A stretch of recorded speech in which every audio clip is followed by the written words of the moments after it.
Hello everyone, this is lecture number 41 of Biochemistry, first semester, course title Biomolecules। तो आज हम एक नया यूनिट स्टार्ट करने वाला है जिसका नाम है न्यूक्लिक एसिड।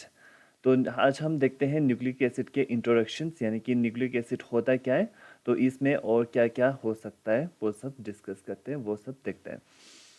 तो सबसे पहले यहाँ पे क्या लिखा है, nucleic acid is an important class of macromolecules found in all cells and viruses.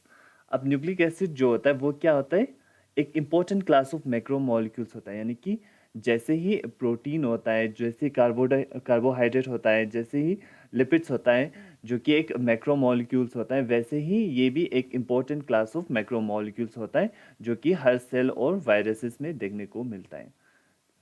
Nucleic acid was first discovered by Friedrich Miescher from the nuclei of the pus cell leukocyte from the discarded surgical bandages and call it nuclein। तो first time जो nucleic acid को किसने discover किया था, एक scientist था जिसका नाम है फ्रेडरिक मिशर। उन्होंने इस न्यूक्लिक एसिड को डिस्कवर किया था कहाँ से, फ्रॉम द न्यूक्लिय ऑफ पस सेल्स, जो पस सेल्स है उनके न्यूक्लियस से, यानी कि ल्यूकोसाइट के न्यूक्लियस से डिस्कवर किया था, जो कि एक surgical bandage discarded surgical bandage को से लिया था, ठीक है। एंड उसको क्या नाम दिया था, न्यूक्लिन नाम दिया था। Nuclein was later shown to be a mixture of basic protein and organic and phosphorus containing organic acid, now called nucleic acid। Nuclein जो जो उस समय जो फ्रेडरिक मिशर ने डिस्कवर किया था, नाम दिया था, उस चीज़ को बाद में एनालाइज किया गया तो उसमें पता चला कि उसमें क्या है, मिक्सचर ऑफ बेसिक प्रोटीन, कुछ प्रोटीन और फॉस्फोरस कंटेनिंग ऑर्गेनिक एसिड, ऐसा ऑर्गेनिक एसिड जिसके अंदर फॉस्फोरस होता है। तो वैसा ही दो ऐसे मॉलिक्यूल्स का डिस्कवर हुआ था, ठीक है। तो उसको नाम दिया जो लेटर जो ऑर्गेनिक एसिड है जिसको आजकल हम कहते हैं न्यूक्लिक एसिड, ठीक है। तो न्यूक्लिक एसिड जो उस टाइम पे जो डिस्कवर किया था, न्यूक्लिन जो डिस्कवर किया था, उसमें प्रोटीन और फॉस्फोरस कंटेनिंग ऑर्गेनिक एसिड था। तो वही फॉस्फोरस कंटेनिंग ऑर्गेनिक एसिड जो वो होता है न्यूक्लिक एसिड होता है, ठीक है।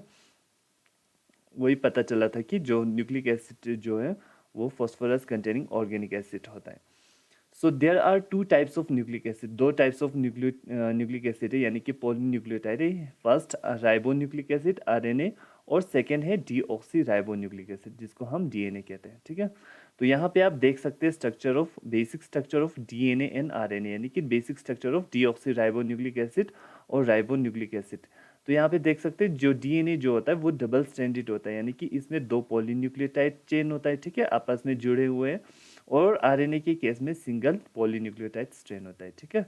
तो इस चीज़ को आगे हम आगे लेक्चर्स में अच्छी तरह से डिस्कस करते हैं इनके स्ट्रक्चर्स के बारे में। केमिस्ट्री लेवल पे अगर हम देखा जाए तो एग्जैक्टली न्यूक्लिक एसिड होता है क्या है, ठीक है। Nucleic acid are polymers of nucleotide, nucleotides का पॉलीमर होता है, ठीक है, यानी कि यही न्यूक्लियोटाइड्स जोड़ के क्या बना लेता है, न्यूक्लिक एसिड बना लेता है, ठीक है, यानी कि पॉलीन्यूक्लियोटाइड बना लेता है। जैसे कि आपको याद है प्रोटीन के केस में हमने कहा था कि वहाँ पे जो अमाइनो एसिड जो होता है, वो प्रोटीन जो होता है वो अमाइनो एसिड का पॉलीमर होता है, ठीक है, यानी कि वहाँ पे अमाइनो एसिड्स एक दूसरे के साथ ऐसे जोड़ के क्या बना लेता है, प्रोटीन या पॉलीपेप्टाइड चेन बना लेता है, ठीक है। तो उस चीज़ को हम वहाँ पे वहाँ पे ये होता था, ठीक है। तो वैसे ही सेम केस यहाँ पे भी है, जो न्यूक्लिक एसिड जो होता है वो न्यूक्लियोटाइड्स का पॉलीमर होता है, ठीक है, join together by phosphodiester linkage. यानी कि यहाँ पे कौन सा लिंकेज है, फॉस्फोडाइएस्टर लिंकेज, यानी कि दो न्यूक्लियोटाइड कैसे जुड़ा हुआ है, फॉस्फोडाइएस्टर लिंकेज के थ्रू जुड़ा हुआ है, ठीक है। वहाँ पे क्या था, पेप्टाइड बॉन्ड था, ठीक है, वैसे ही था। तो between 5 prime hydroxyl of one pentose and 3 prime hydroxyl of group of the next. तो यहाँ पे इस डायग्राम में आप देख सकते हैं, ये जो डायग्राम जो है ये न्यूक्लियोटाइड है, ठीक है, न्यूक्लियोटाइड का स्ट्रक्चर है, यानी कि यही चीज़ बार बार रिपीट होता है, यही चीज़ जोड़ के क्या बना लेता है, न्यूक्लिक एसिड बना लेता है, ठीक है। वहाँ के केस में, अमाइनो एसिड के केस में उसका स्ट्रक्चर, अमाइनो एसिड का स्ट्रक्चर बहुत ही सिंपल होता था प्रोटीन के केस में, पर यहाँ पे न्यूक्लियोटाइड का तीन कंपोनेंट्स होता है, ठीक है। फर्स्ट है शुगर, ये वाला शुगर कंपोनेंट, सेकेंड यहाँ पे नाइट्रोजनस बेस, और थर्ड है यहाँ पे एक फॉस्फेट ग्रुप, ठीक है। तो हम कह सकते हैं कि न्यूक्लियोटाइड में तीन कंपोनेंट होता है, शुगर, नाइट्रोजनस बेस और फॉस्फेट ग्रुप, ठीक है। अब यहाँ पे मैंने कहा था कि दो न्यूक्लियोटाइड जो होता है वो कैसे जुड़ते हैं, थ्रू फॉस्फोडाइएस्टर। तो यहाँ पे आप देख सकते हैं, ये वहाँ यहाँ तक आप देख सकते हैं, ये वाला एक न्यूक्लियोटाइड है, ठीक है। तो यहाँ से लेके यहाँ तक सेकेंड न्यूक्लियोटाइड है, सेम यहाँ पे थर्ड न्यूक्लियोटाइड है, ऐसे, ठीक है।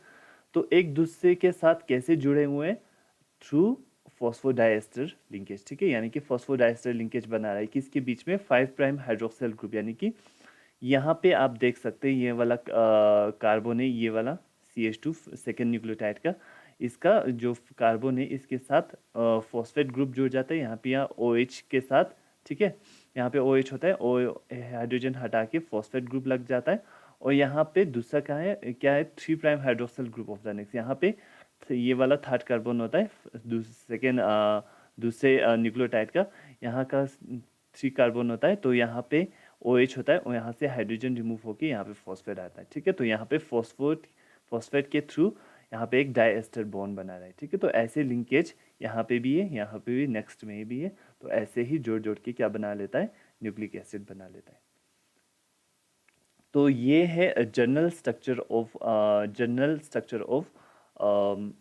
डीएनए का डबल स्ट्रैंडेड स्ट्रक्चर शो किया हुआ है, और यहाँ पे केमिकल स्ट्रक्चर शो किया है, ठीक है। तो यहाँ पे मैंने आपको कहा था कि जो डीएनए जो होता है वो डबल स्ट्रैंडेड होता है, ठीक है।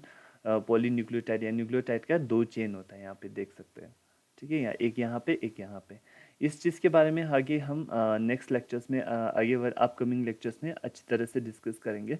फिलहाल आपको यही पता होना चाहिए कि यहाँ पे जो डीएनए का जो स्ट्रक्चर जो होता है वो डबल स्ट्रैंडेड होता है, ठीक है। नेक्स्ट हम पढ़ेंगे evidence that DNA is genetic material. ऐसा क्या क्या एविडेंस, साइंटिफिक एक्सपेरिमेंट्स किया गया था जिससे हमें पता चला कि जो हमारा डीएनए जो होता है वो जेनेटिक मटेरियल होता है। जेनेटिक मटेरियल मतलब वही हमारी ट्रेड्स को, यानी कैरेक्टर्स को, हमें फीचर्स को डिसाइड करता है, और यही चीज़ पास ऑन भी होता है फ्रॉम पेरेंट्स टू ऑफस्प्रिंग। तो वो कैसे पता चला, उसके बारे में क्या क्या एक्सपेरिमेंट्स किया गया था, उन सब के बारे में हम नेक्स्ट क्लास में डिस्कस करते हैं।